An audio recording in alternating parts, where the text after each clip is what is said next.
going to chat. It is Friday. We are live. And this week I'm excited because I'm going to share with you something that I learned recently from one of my coaches that was incredibly helpful for me to be thinking about the goals that I have and the actions that need to be taken.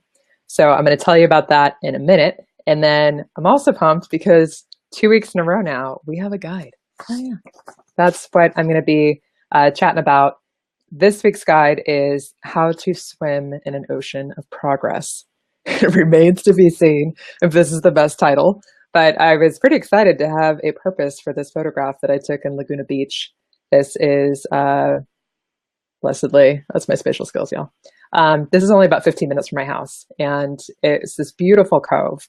And when you're standing where this photograph was taken, you're looking down at the staircase, and then it's beautiful little beach, and it is magical, and it's of course just one little cove in a giant ocean, which is kind of appropriate for what we're going to be chatting about today, because I have noticed when it comes to making progress that oftentimes we have these expectations that just aren't accurate.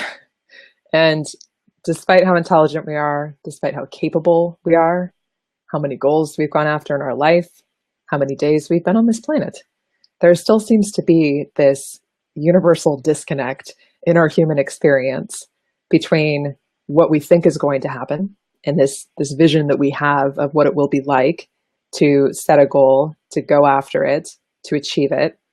We have these very idealistic, almost fantasies, really, about what it's going to be like. And that's actually part of what inspired this guide in this idea of swimming in an ocean of progress.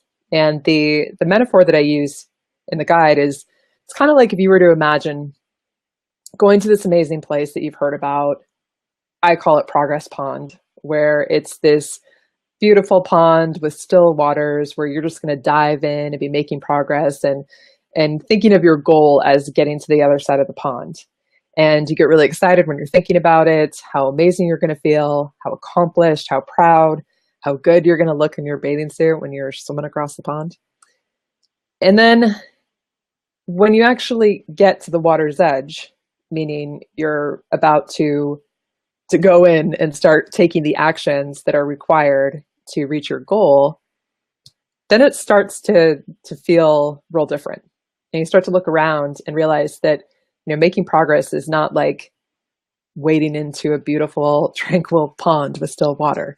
It's actually much more like going into an ocean where there are tides, where there are waves, where there are things that you cannot control, where at times you can make good progress and it's not as difficult to get where it is that you want to go.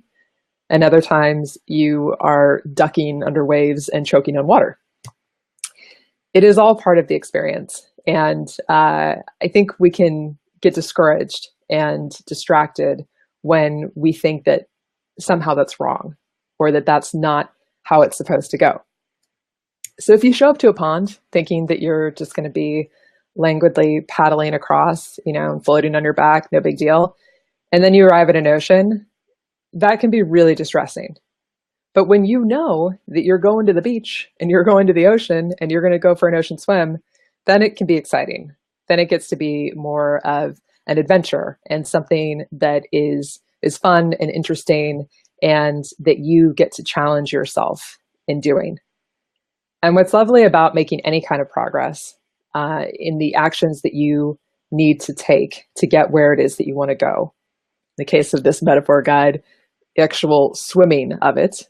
The only way to get to the other side is for you to actually swim. And that requires you taking actions and, stroke by stroke, next right step by next right step. And that is kind of what leads me to the thing I wanted to share with you about that had been taught to me recently. And it's this idea that we kind of live in two worlds. And one world, you could call it the world of reason. I call it also being in the world of clever brain, where we can be in our thoughts and our feelings, in the distraction of trying to figure out how to do it right, trying to figure out when it's the right time to go after a goal. Are we going after the right thing? What kind of equipment do we need? What stars need to align? Who needs to help us? I mean, there's all kinds of thoughts and feelings and waiting until it feels right, and all kinds of stuff that are essentially, it's like thinking about swimming. It's like looking at the water, trying to imagine the temperature, how deep it is, what it might feel like, if you have the right suit on, if there are, people around that are going to be watching you, and would that be embarrassing? It's like you can spend all the time thinking about swimming, rationalizing.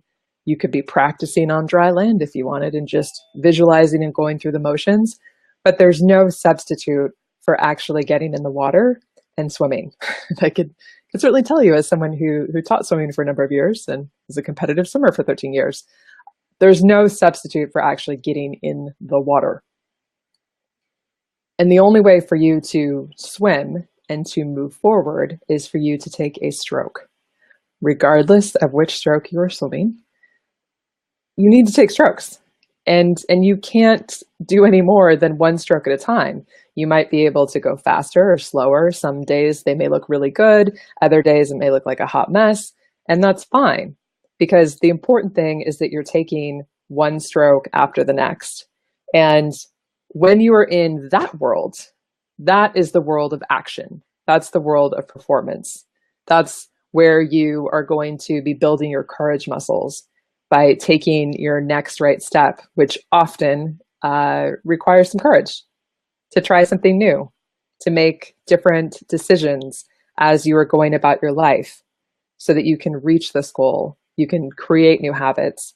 You can start to give yourself permission to be thinking bigger. And I was in a conversation with a wonderful mapper today, and I had asked her, when she achieves her goal of all of her financial goals for savings and emergency funds and very reasonable adult things, like, what then? What do you get to do? And she had this moment where she's like, oh, wow, I hadn't even thought about it. I actually don't know. I mean, and she came up with some different ideas of things that she would love to do. And, traveling and taking classes and being able to serve people in a way that she wants to contribute to her community. But it's like, we don't often let ourselves really think of how far we could swim or where we could swim to. Nonetheless, wherever it is that you're going, whatever goal it is that you want, you got to swim. You got to take the actions. And in taking the actions, you are going to get stronger. You're going to become more capable. You're going to start to trust yourself more. And you will start to notice, as you get out into the open water, what other possibilities there are for you, and sort of other goals that you could swim to that really ultimately empower you and have you feel more alive, more full power you, because that's really what's of service to the planet, is you being here, investing your time and energy in growing and going after things that have you come alive, that really matter to you. Because when you do that, then it can't help but impact the people around you and inspire them and, really give them the most you that is possible. So that is what I wanted to kind of leave you with today. So this idea that you can be in your clever brain, you can be in fear, or you can be in action, and you can take that action coming from love. And, in this example that I used for the guide, how to swim in an ocean of progress, the action that really matters is you taking it just one stroke at a time, one next right step at a time. And so in part of the guide, I have some questions and some things for you to do that I think can help you get more clear on what it looks like for you to, identify what your goal is, that ocean, so to speak, that you want to cross, and why it matters to you. And then what happens when you get to that water's edge? How do you actually start? How do you get in the water? And then once you do, what does it look like for you to kind of get warmed up? because for those of you that know anything about swimming, particularly competitive swimming, it's really important for you to get in and start to move your body and warm up and not attempt to sprint immediately, but to just get into motion. And when you're in that motion, when you're taking actions, then that allows you to start to create a momentum. So that is one of the things that you can sort out in the guide, where you come up with different ideas of what a warm-up might look like for you. You know, what next right steps, what small actions you can take that are totally doable for you getting warmed up and starting to create a momentum toward your goal, this larger ocean that you're wanting to cross. And then I created this, which is a 10 swirl heart. And it's also got 10 of the next right steps that you can be taking for your warm up. And then once you've done that, there's some questions and different things that you can answer to get a sense of how your warm up experiment went and what's working, what you would change, and what it would look like for you to keep going with this momentum that now that you're warmed up. Okay, so now like let's go and keep swimming and make some meaningful progress toward whatever it is that matters to you. So for you to get the guide, I'm going to put the link. You can go to Map Your Progress, just put in your name and email address, and I will send it to you straight away. Would love to hear what comes of it. And you know, with all things in progress, I feel like this is an experiment, it's an adventure. And so I'm creating these guides to kind of give you a starting place to go and some very specific actions and instructions and recommendations for you to get going. Yeah, because really you can't get very far unless you are willing to take it one next right step at a time. So my dears, thank you so much for watching. If you have any questions that you would like me to answer, feel free to comment below. I'm very happy to do that. And then I will be back with you next Friday, possibly at 3 p.m. Pacific. Truth be told, I'm recognizing that due to the changes in weather and the position of the sun, that this time of day, which used to be really great for natural light, is now changing. So I may end up changing the time that we do these temporarily, but we'll see. I'll get it sorted. Anyhow, hope to see you again next week for another chat. The topic yet to be determined. But in the meantime, hope that you go and you get your guide and then tell me all about it, dears. Okay, bye now.